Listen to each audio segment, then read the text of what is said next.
Hello, America. My name is Dylan John, and you are listening to Nature and the Nation. For today's episode, I will be looking at Stoicism by John Sellars. This book is from 2006, so a wonderful 20 years ago when this was published. And it's a pretty good overview. Not that I've read a lot of overviews of Stoicism, but this one really kind of provides what I'm looking for. It doesn't dwell too much on the particular details of this Stoic thinker or that Stoic thinker, although it does talk about them. Instead, it gets into the philosophy of what Stoicism is, what it believes, how it's built. And it's got a pretty good, it's got a glossary, it's got good bibliography for further reading.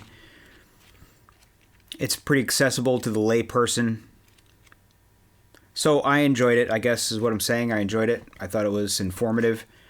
Although I have to say I'm not really a fan of Stoicism as a philosophy. I haven't ever really been a fan of Stoicism, which is probably why I have not yet addressed it in my show. But I've been moving through Greek philosophy. I've covered basically all of the pre-Socratic thinkers in some way or another, and I've talked about Plato and Socrates and Aristotle, and so now it's time to get to Stoicism. If we're going to discuss all of the major Greek philosophies a little bit, so that we can see what we can draw on from ancient Greece to assist us in making our way through the modern world, we should look briefly at least at all of them, and then maybe pick some philosophers and philosophies that are well suited to our modern moment.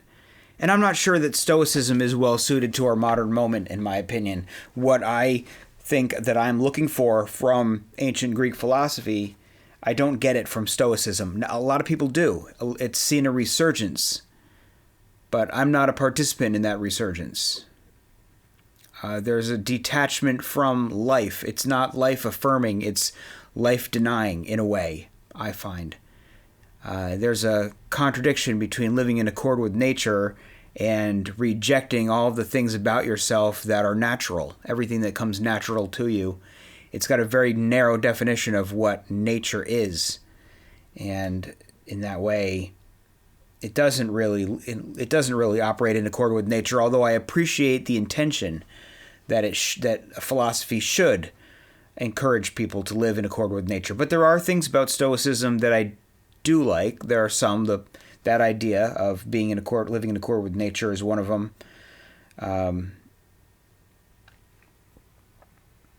Having some self-control and being aware of the difference between what's within the bounds of your control and what isn't. It's good to be self-aware. But on the whole, there's more that I dislike. But anyway, in this book, I want to find a few points where I can find some agreement with Stoicism and point to those in particular. I would like to make more of my agreements with Stoicism, although I'm certainly going to touch on my disagreements as well. Like all my episodes, I'll be reading some sections. I've got a lot of sections to read, but none of them are that long. In this particular episode, the sections I want to read tend to be shorter, but I'm going to have a little bit to say about them and how much I agree with them or disagree with them as being useful for building a modern secular philosophy that is conducive to some form of right-wing or conservative political disposition. What kind of philosophy, what kind of secular philosophy can underpin that? Is it Stoicism? On first glance, you might say yes. On a deeper examination, I say no. But I find some echoes, well, not really echoes, let's call them predecessors of pragmatism, when he talks even way back in ancient Greece about how philosophy should really result in consequences, and it should be measured by its consequences, and it should be involved with how you live in life, and it should be put into action. He says, quote, Epictetus's conception of philosophy places value on deeds rather than words. The real Stoic is not one who merely learns to recite the words of Chrysippus. Rather, he is one who can display actions in harmony with those words. The task of philosophy is to understand nature so that one can live in accordance with nature, and so achieve happiness or eudaimonia. The study of philosophical theories is always, for Epictetus, subordinate to this practical goal. Thus he presents philosophy as an art of living, an art or technique that, like other arts and crafts, will be oriented towards a practical outcome. And like other arts and crafts, it will be necessary not only to learn the principles underpinning the art of living, but also to practice or exercise in order to learn how to put those principles into action. He says, After you have digested these principles, show us some resulting change in the commanding faculty of your soul, just as the athletes show their shoulders as the result of their exercising and eating, and as those who have mastered the arts can show the results of their learning. The builder does not come forward and say, Listen to me, deliver a discourse about the art of building, but he takes a contract for a house, builds it, and thereby proves that he possesses the art. The philosopher should do exactly the same, Epictetus suggests, exhibiting his or her abilities not in fine words, but in fine deeds. End quote. So here you see a little bit of the philosophy of Epictetus, who was an early Stoic. But I do think it's important that we keep an eye on this idea that philosophy should have consequences, and it should be judged by the behavior of the people who adhere to it. And it's not just about delivering lectures or discourses or even writing books about it, but it's about how it's manifested in your life. And so when we talk about practical philosophy, putting philosophy into action, we start getting into political philosophy. Because in a sense, like we saw in the last episode about the Republic, in a sense, when you're talking about the right way to live and you're talking about what ethics are, you very quickly get into the question of what society should look like, what government should look like, what laws should look like. You very quickly, when you say how should we behave, what effect should philosophy have on us, you get right into politics. And so Stoicism should have something to say about politics. One would think, because it's so action consequences oriented, that it should have a lot to say about politics. It really doesn't have that much to say about politics, though. Marcus Aurelius is a Stoic, but insofar as he writes about Stoicism, he kind of steps away from politics. Anyway, more about turning theory into action. He says, quote, It is one thing to be able to say what is truly good and what is only apparently good. It is quite another to act immediately and consistently in the light of that understanding. We have, Musonius says, built up a large number of bad habits that we must overcome if we are to make genuine philosophical progress. That is why we can acknowledge one course of action to be the best and yet follow another. The task for the second stage, then, is to habituate the soul so that one's consciously chosen philosophical beliefs can shape one's unconscious habits, and so determine one's everyday behavior. This process is often presented in terms of habituation and digestion. Marcus Aurelius presents this as a process of dyeing the soul a new color, just as one might dye a piece of cloth a new color. The task is what we might call the digestion of philosophical theories, analogous to the digestion of food. Epictetus writes, Sheep do not bring their fodder to the shepherds and show how much they have eaten, but they digest their food within them, and so on the outside produce wool and milk.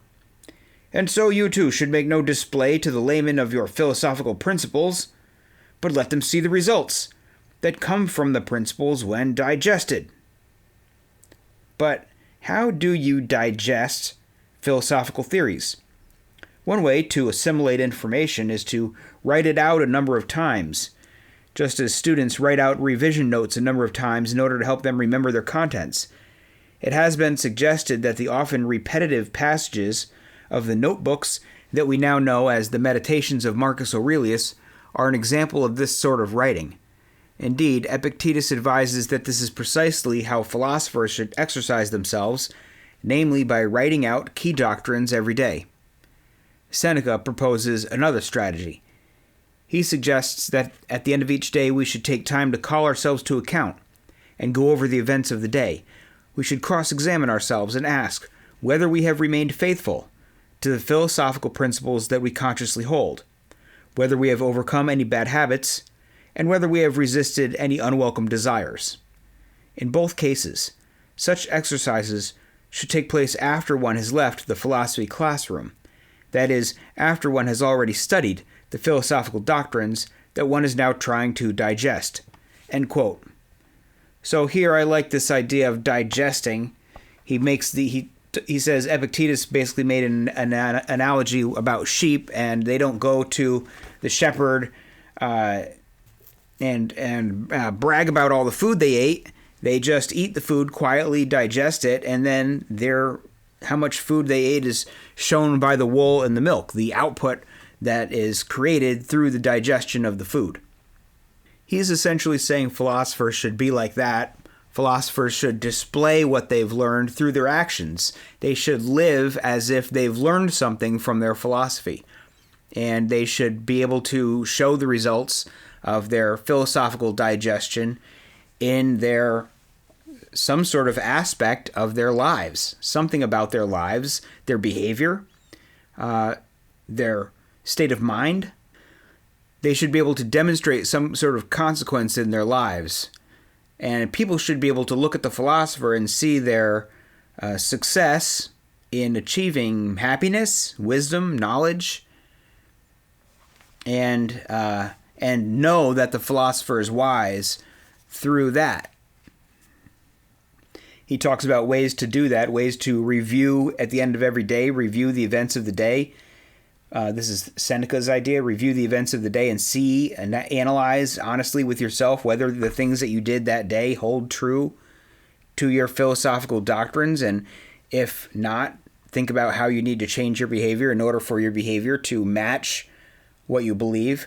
Because there are 2 steps. He talks about 2 steps here. The first step is reading. The second, he says the task for the second stage is to habituate the soul, so that one's consciously chosen philosophical beliefs can shape one's unconscious habits. I don't know if they really use the terminology about the unconscious, but they're talking about habits. Even back in ancient Greece, they're talking about good habits and bad habits, and you can know something is the right course of behavior and still behave wrongly because you've built up bad habits. And so you need to go through your life and analyze your life to find those bad habits and change them. And along that line of thought, he says, quote, Socrates is famous for asserting that virtue is constituted by knowledge, that if one knows that X is right, then one will necessarily do X. This, in turn, forms the basis for Socrates' famous denial of weakness of will. No one ever does wrong willingly, and always acts in accordance with what they believe to be right. Now, if the Stoics are intellectualists in this Socratic sense, then surely mastery of philosophical doctrines in the first stage of Epictetus' plan would be sufficient, on its own, to deliver the corresponding philosophical actions. If we know the doctrines, and know them to be right, then how could we not act in accordance with them? The second stage of habituation, exercise, and therapy of the soul, as it is often described, should, for a Socratic intellectualist, be totally superfluous. There are a number of ways to respond to this thought. One would be to distinguish between the early Stoics, who perhaps did remain faithful to Socratic intellectualism, and the later Stoics, who introduced the ideas of exercise and therapy after having abandoned the Socratic position. However, this does not seem to be the right way to solve the problem, because later Stoics, such as Seneca and Epictetus, who do make use of the themes of exercise and therapy, still hold on to the orthodox Stoic theory of the emotions that presupposes a monistic and intellectualist conception of the soul. Another way to respond would be to think further about the way in which knowledge is being conceived here. it is knowledge, remember, that Socrates held to constitute virtue. At the beginning of this chapter, we saw Epictetus present philosophy as an art, a techne, and this thought also appeared in the Chrysipian medical analogy. In a number of ancient discussions of arts and crafts, it is emphasized that in order to master an art, it is necessary both to master the principles underpinning the art and then to undergo a period of practical training. In the case of becoming a doctor, for instance, a medical student will have to complete a lengthy apprenticeship after they have finished their theoretical classroom studies and before they can qualify as a doctor. One can see that there are two stages here, theoretical principles and practical training, and that these are similar to the two stages we have already encountered in Epictetus. For Epictetus, philosophy is an art, and mastery of that art will require both stages of education, just as the art of medicine will. The objection that, as Socratic intellectualists, the Stoics should have no need for exercises or therapy because knowledge should be sufficient on its own, assumes that the theoretical principles underpinning an art will, on their own, constitute knowledge. In other words, it assumes that philosophical knowledge should be identified with mastery of philosophical doctrines. But a Stoic, such as Epictetus, does not conceive philosophical knowledge in this way. Because he conceives philosophy as an art, then philosophical knowledge, like mastery of an art or craft, will require both mastery of philosophical doctrines and a subsequent period of training or exercise designed to digest those doctrines. For Epictetus, mastery of philosophical doctrines alone will not constitute knowledge. And so, if someone with such mastery fails to act in accordance with them, he will not be acting against his knowledge.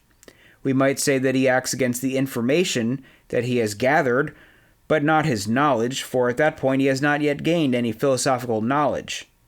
In order to gain genuine philosophical knowledge, he will, like any other apprentice craftsman, have to undergo the second stage of training in order to assimilate the information. Only then will he attain knowledge, conceived as knowledge of an art. In this sense, the second stage of education remains essential. End quote. So here we're basically saying that, Socrates said that virtue is knowledge. Knowledge is all that really matters. If you know something to be good, then you'll do it, and you don't ever act against your knowledge of the good. You're just misinformed. When people do wrong things, when they do vice, they think it's good. They always do something that they think is good. In that moment, that's what they think. People don't ever consciously do the wrong thing. They just are misinformed about what the right thing is. But they always believe that they're doing the right thing. They always believe that whatever they're weighing in their mind of why they should or they shouldn't do some certain thing, in their mind, the shoulds always outweigh the shouldn'ts, or they wouldn't do it. If the shouldn'ts outweighed their mind, then they don't do it. But if the shoulds outweigh their mind, then they do it. So we all do what we think we should do. We all do what we think is the best course. We're just oftentimes misinformed about what the correct course is. This is the Socratic position. The Stoic says, well, knowledge of how to behave, how to engage with the world correctly is like an art, like medicine or any other art form, carpentry or anything else. There are the theories and the information of how to do it, but you don't really know how to do it until you've demonstrated that you can do it, until you've practiced it. Like, I can know how to drive theoretically, but I don't know how to drive until I can get in a car and drive reliably. And you won't ever know how to drive until you have practiced. You can't know how to drive from a book. You can't know how to be a doctor from a book only. You have to have some kind of practice. You have to build the habits. This is like habit building. You have to be able to recognize situations. There's just more to knowledge than the book learning portion of it.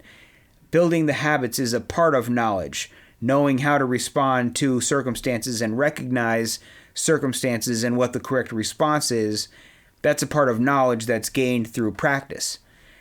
So Epictetus basically says that in response to Socrates' statement about what people know, that it's not the case that you can just act on what you know to be good if you haven't built up the habits and the practice, if you don't have practical knowledge of how to turn your thoughts into actions. So let's jump forward a little bit when we can start talking about the ethics of Stoicism. Because I like what I hear so far. Everything sounds good. I like the concept of philosophy necessarily having practical effects, or it's not worth anything if it doesn't. And that's interesting. And some of the ethics is interesting, but the ethics, I think, is where I begin to diverge in my thought from the thought of the Stoics. So this is an important section here where he talks about self-preservation and ties self-preservation to ethics and virtue and the good. And so this is all super important and interesting. And he says, quote, "According to the theory of oikeiosis, the basic desire or drive in all animals, including human beings, is for self-preservation. The one thing that is most important to us is our own existence and its continuation. Consequently, our most primitive choices and actions are shaped by what we think will enhance or damage our own physical constitution. We choose what we think will be good for us, and we avoid what we think will be bad for us. This seemingly selfish, or at least self-centered attitude is the basis for all of Stoic ethics. Although this may seem to be paradoxical, it is arguably one of the strengths of the Stoic position, for it is an ethical theory that takes seriously the primitive behavior of animals and human beings, and does not try to pretend that selfish motivations are not at the heart of most people's actions. On the basis of this instinct for self-preservation, individuals ascribe value. Thus, what will enhance our constitution we term good, and what will damage it we term bad. Unlike Platonism, which posits the existence of an absolute transcendent concept of the good, to which all value ascriptions may be referred, Stoicism grounds value ascriptions in this naturalistic and physiological theory of oikeiosis. For a non-rational animal, the objects that will contribute to the preservation of its existence and so be good for it are fairly obvious: food, water, shelter, and so on. For a rational adult human being, these basic physical needs are supplemented with others that are also vital for survival. If I am to survive as a rational being, and not merely as an animal, then I must pursue those things that will help to preserve my rationality, as well as those things that will preserve my body.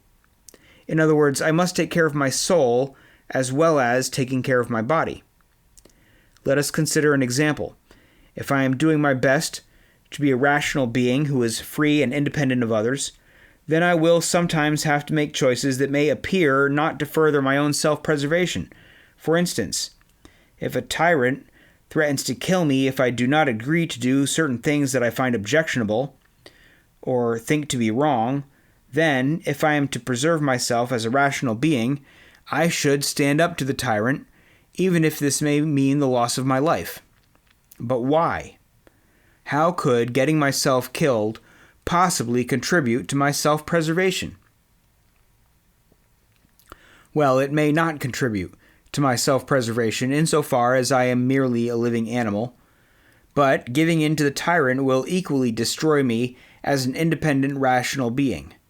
I may remain biologically alive if I give in to the tyrant, but I will have lost something far more important, having reduced myself to a slave. Thus, the Stoic doctrine of self-preservation will, in cases of rational beings, that is, philosophers working towards the ideal of the sage, sometimes lead to choices that may actually threaten an individual's physical existence.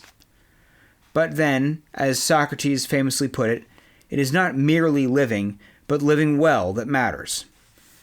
This thought stood behind Socrates' decision to face his execution rather than take advantage of the opportunity to escape. It should be stressed, however, that such choices are not against our natural impulse for survival. They remain the product of a desire for self-preservation, simply operating within a different conception of the self, one above basic animal needs and everyday human preferences. Cicero reports that as one develops one's understanding, one places greater priority on being consistent in what one does than on mere material benefits. In the case of Socrates, living by a consistent set of principles was far more important than merely living at whatever the price. As Epictetus put it, such a man is not to be saved by any shameful means. He is saved by dying and not by running away. End quote. So we've got a couple of concepts here. We're looking at what is the good, what people are after, and we get a bit of that concept that I was talking about, or that I have been talking about, regarding ethics and value being built around self-preservation in perhaps, in some cases, roundabout means. We want to do what is going to be good for us because we are, like, I bring this back to evolution and biology. We evolved to behave in certain ways. What we call virtue are like ideals of behavior that we learn from our societies. You should do this, don't do that, right? There's moral education. This is virtue, the ideals of virtue being shared with the next generation. We learn what we should and shouldn't do. And this is for our own benefit and for the benefit of the group that we're participating in. And so we are after self-preservation. We are after genetic replication. It always comes back to evolution. We are after genetic replication. And all of the things that we build and that we call virtue are modes of behavior that have proven evolutionarily beneficial, and particularly with regards to things that we label virtue, have proven beneficial to the group. Very rarely do we see something that is beneficial to the group that we would consider vice. Usually vice is something that harms society. It might help a person in the moment. It might make them feel good in the moment, or it might help them over the long term if it's stealing that is undiscovered, but it hurts the group. Things that hurt the group and the group cohesion, the group's ability to survive, things that hurt the group, we tend to label vice because ethical norms are social norms and they're bound up with the correct social behavior. Ethics aren't just personal beliefs. They are beliefs about how you interact with others and how you behave in a society. So there's a pointing of all this back to genetics. But then we get other alternate visions of virtue that don't necessarily line up with that. So here he says, quote, Zeno divided things that exist into three groups: things that are good, things that are bad, and things that are indifferent. The only things classified as good are virtue, and things that participate in virtue. Likewise, the only things that are bad are vice, and those things that participate in vice. Instead of virtue and vice, we might translate arati and kakia as excellence and imperfection.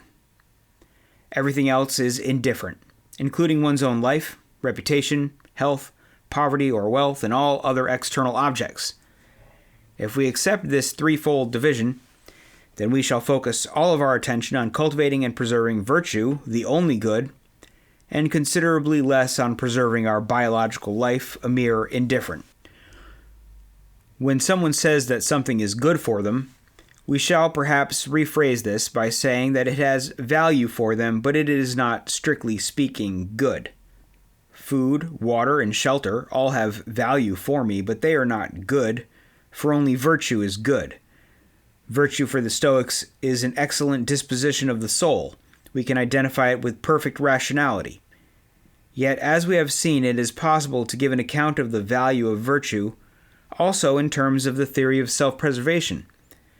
Virtue has value, is good, because it contributes to our survival as rational beings. It is that which ensures the excellent condition of the soul, similar to the way in which food and water ensure a good condition for the body. But if virtue and externals, such as food and water, can all have their value accounted for in terms of the theory of self-preservation, then why is virtue accorded the grandiose status of being good, while the externals, food and water, remain mere indifference? There are 3 reasons why this is the case. The first is that for the Stoics we are by nature rational beings, so the only thing that is genuinely good for us is that which preserves us as rational beings, and this will be virtue. The second is that externals, such as physical health and great wealth, cannot be inherently good, because they can also be used for bad ends, so they must be morally indifferent, neither good nor bad in themselves.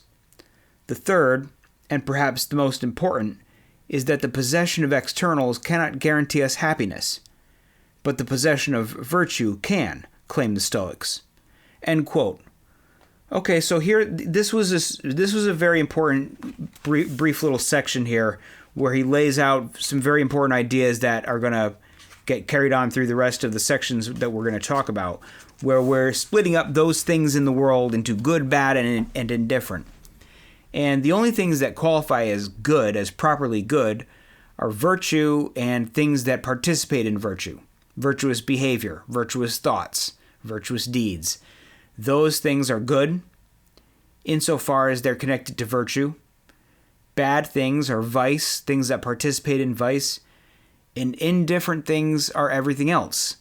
Your life, your health, your wealth, all of your material well-being falls into the realm of indifferent because it's not bound up directly with virtue. It's your material well-being. Now here's where things start to get a little hairy and a little funny. I want to jump back to when I brought up the concept of eudaimonia in the first section that I read. This was in the introduction. I'm going to step back for a second because he says, the task of philosophy is to understand nature so that one can live in accordance with nature and so achieve happiness or eudaimonia. So the goal of philosophy is achieving happiness or eudaimonia. Eudaimonia being something that translates to more than just happiness, but also flourishing. And as I saw in Aristotle, and he'll talk about this a little bit more in the book, happiness or eudaimonia or flourishing has a material component to it. And moreover, it's the goal. The goal of philosophy is understanding nature so that one can live in accordance with nature and thereby achieve happiness or eudaimonia. The end goal of philosophy, according to Stoicism, is eudaimonia. Living in accord with nature brings you to eudaimonia. It is the means to achieve the end of eudaimonia. Understanding nature is the means used to live in accord with nature, which itself is the means to achieve happiness or eudaimonia. So that's the goal of philosophy. So then in this section, we're looking at goods, bads, and indifference. And here we see that what is good is virtue and that which participates in virtue. So virtue is the end. Virtue is what we're aiming at. We're indifferent about the other things that don't participate in virtue. Those things don't qualify as good. And he raises the question. He says earlier in the book, he says, we've seen it's possible to give an account of the value of virtue in terms of the theory of self-preservation. Continuing on this particular line of thought, he says, quote, The threefold division of good, bad, and indifferent, as outlined above, is credited to Zeno. But in the light of criticisms from other schools, the Stoic position was developed further. The category of indifference was itself subdivided into preferred indifference, non-preferred indifference, and what we might call genuinely indifferent indifference or neutral indifference. Cicero provides a summary. All other things, Zeno said, were neither good nor bad, but nevertheless some of them were in accordance with nature, and others contrary to nature. Also among these he counted another interposed or intermediate class of things. He taught that things in accordance with nature were to be chosen and estimated as having a certain value, and their opposites the opposite, while things that were neither he left in the intermediate class. These he declared to possess no motive force whatever. But among things to be chosen, some were deemed to be of more value and others of less. The more valuable he termed preferred, the less valuable rejected. Thus, the original, rather harsh position has been softened. Rather than claiming that all externals should be a matter of pure indifference, the Stoics now suggest that there is nothing wrong with preferring some indifference over others. It is perfectly natural, they suggest, to prefer to be healthy rather than ill, or rich rather than poor. Health and wealth would be examples of preferred indifference, with sickness and poverty being non-preferred indifference. As for completely neutral indifference with no motivating force whatsoever, an example would be whether one had an odd or even number of hairs on one's head. In Stoic terminology, the preferred indifference that contribute to our physical well-being have value, but they are not good in the way that virtue is good. Health has a certain value, owing to its contribution in our physical self-preservation, but it is not good. Things that have value, such as health, wealth, reputation, and so on, are all things that can accumulate. One can be more or less healthy, more or less rich, but virtue, by contrast, does not admit of degrees and cannot be added to in this way. If something is right or wrong, good or bad, then there are no degrees of goodness. Thus, a good life is equally good, whether it is long or short, so death cannot affect it. Another reason for the acceptability of suicide. Moreover, all bad actions are equally bad, say the Stoics, no matter how serious or trivial they may appear to be. This also means that the goodness of a good life cannot be increased by the addition of health or wealth. So although these things might have some value, they remain merely preferred indifference and do not contribute to the goodness of a good life. The Stoic position may become clearer if we situate it in relation to two other ancient ethical theories, the Cynic and the Aristotelian. The Cynics would agree with the Stoics that virtue is the only good, but they would reject any attempt to prioritize among the indifferents. Indeed, Zeno's original position may well have been inspired by his time studying with the Cynic Crates, but it was Zeno's introduction of the subdivision of indifference that marks the beginning of a clearly distinguishable Stoic position. The Aristotelians, on the other hand, would agree with the Stoics that externals, such as health and wealth, should be accorded value. Indeed, Aristotle argued that such things are necessary, along with virtue, for a happy life. But the Stoics would not want to go that far. Although externals, such as health and wealth, have value, they are not necessary for a happy life, claim the Stoics. Virtue alone is sufficient for happiness. And in claiming this, the Stoics remained in agreement with the Cynics. Their position is thus halfway between the Cynic and the Aristotelian positions. Virtue is the only good, but some externals should be preferred over others. End quote. Okay, so here I think it just doesn't make as much sense as I might like it to. We've got the good, we've got the bad, we've got the indifferent. We're now saying that the indifferents actually are in multiple categories. We now have preferred indifference, non-preferred indifference or rejected indifference, and indifferent indifference.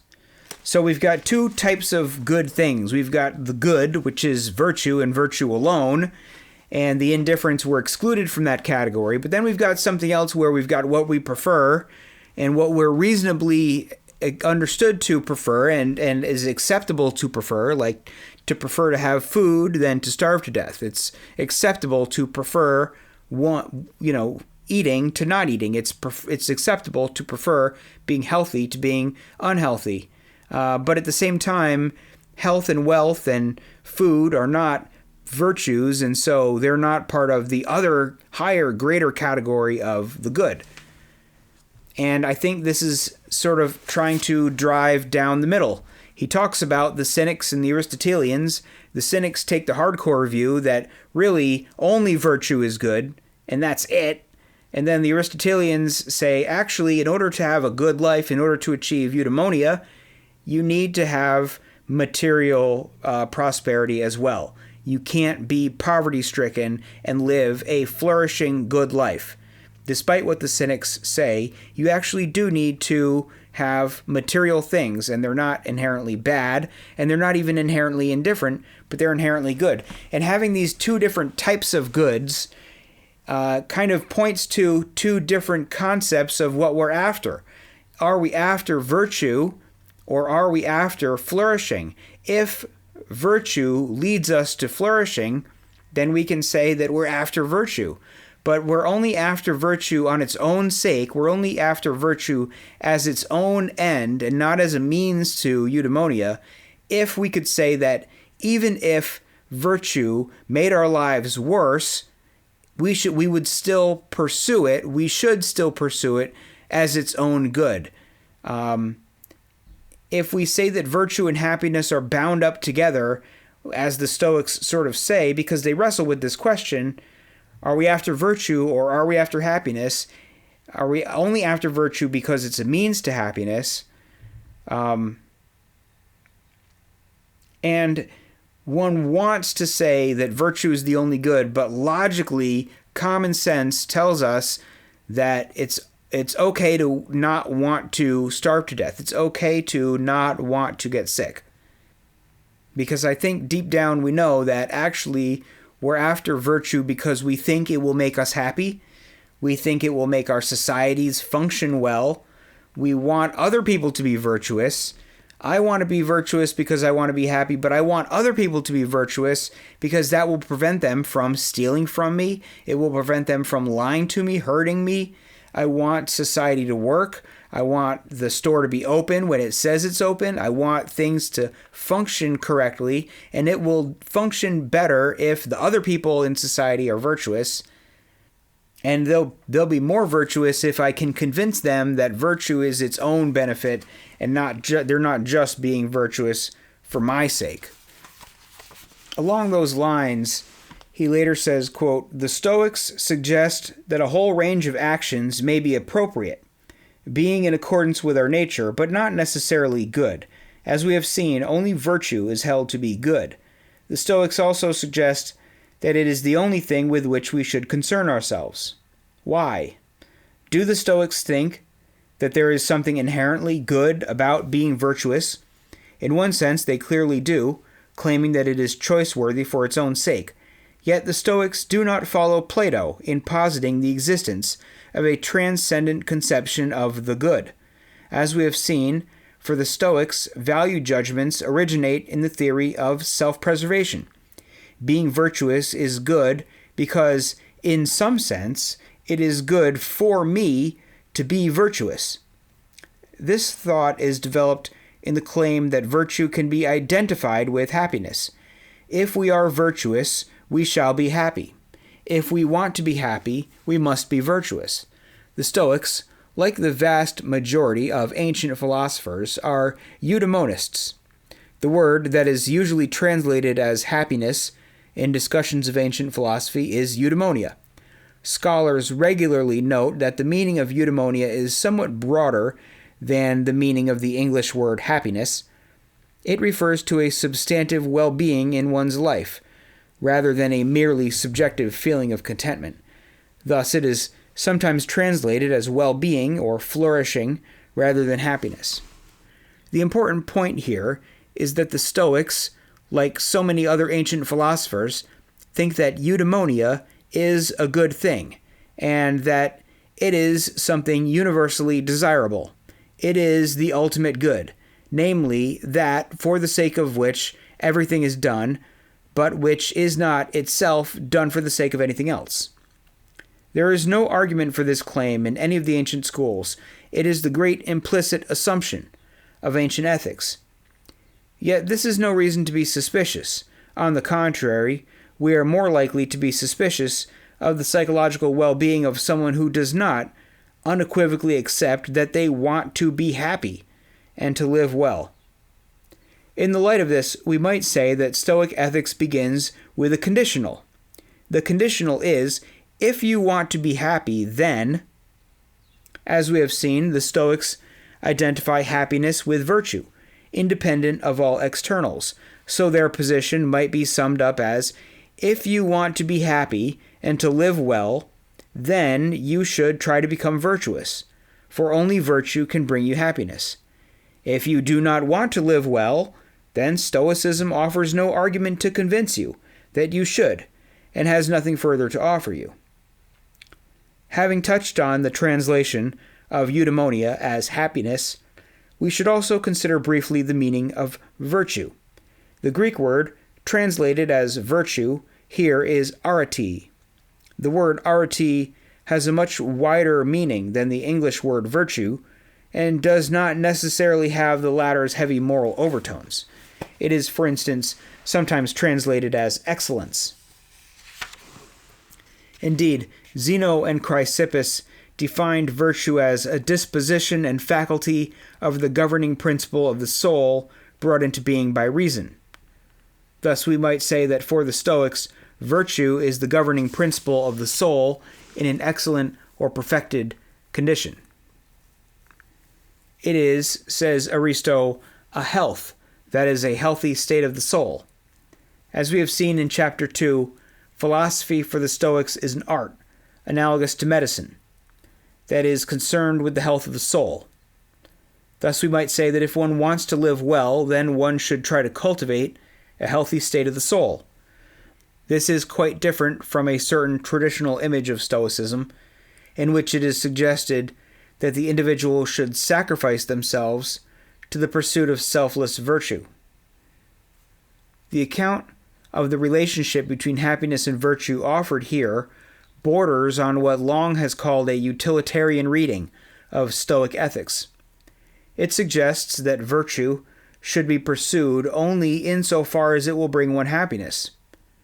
Long is correct to point out that the Stoics do also claim that virtue is something choice-worthy for its own sake, something inherently valuable that is not chosen for some other motive such as happiness, but that suggests that virtue, and not happiness, has become the ultimate good, that which is not chosen for the sake of anything else. How can virtue be something choice-worthy for its own sake when happiness is the only thing that is not chosen for the sake of something else? End quote. And after that, he provides what sort of passes for an answer to that question, but it doesn't provide much. He says that virtue and happiness go hand in hand, despite remaining conceptually distinct, so that if you are virtuous, you will be happy, and if you are happy, you will be virtuous, but the one doesn't lead to the other, so that we don't ever have to say that one of them is the means and the other one is the end. They're both ends together, which sort of seems to dodge the point slightly. And there's some more where he talks about harmony with nature that I'm going to skip over that section. I just think it's important to look at the question of, are we virtuous because we're after happiness, or is virtue its own pursuit? And I think the Stoics hover between answering this question in two different ways. That's why they have different types of goods. I think Aristotle has the better and more definitive answer that we're after happiness. Virtue is a means to get to happiness. He's more clear saying we're after eudaimonia. That's the good. virtue will make us happy, so we should be virtuous, but the reason is that it will bring happiness to us and bring happiness to people around us, and that's why we're virtuous. And the Stoics never quite want to take that fully utilitarian view. They partly do, but then they partly don't. They always want to keep a distinction between virtue as higher and more important than the other aspects, and maybe it's just a more important means of getting to eudaimonia, but it doesn't seem that way. Oftentimes when virtue is described as the only thing that's good, that leads me to think that eudaimonia is not the highest ultimate good. If virtue is the only thing that's good, both those things can't really be true. Unless you just redefine your terms to say they mean the same thing, which is sort of what the Stoics do to try to answer that question. Anyhow, I find some things in Stoicism good and interesting. I didn't get into a lot of the self-denial, denying those things that you supposedly can't control. The parts of Stoicism that bug me more about what's up to you and what's not up to you, and kind of a hostility to human emotions, a hostility to reacting to your circumstances. I'll leave those perhaps for another day, or perhaps we'll just leave them unsaid. I tried to focus on the parts that I found interesting and perhaps even worth trying to answer. And insofar as at times they're regarded as he said there, perhaps utilitarian. That's maybe the best aspects of Stoicism, and the side that turns against the utilitarian and begins to say that yes, you should kind of sacrifice yourself, all of your natural inclinations toward a lack of emotion, a kind of stoic apathy. That's where I begin to disagree, but we'll leave those for, as I said, perhaps another show. And for now, I'll thank you for listening, and I'll talk to you again next time.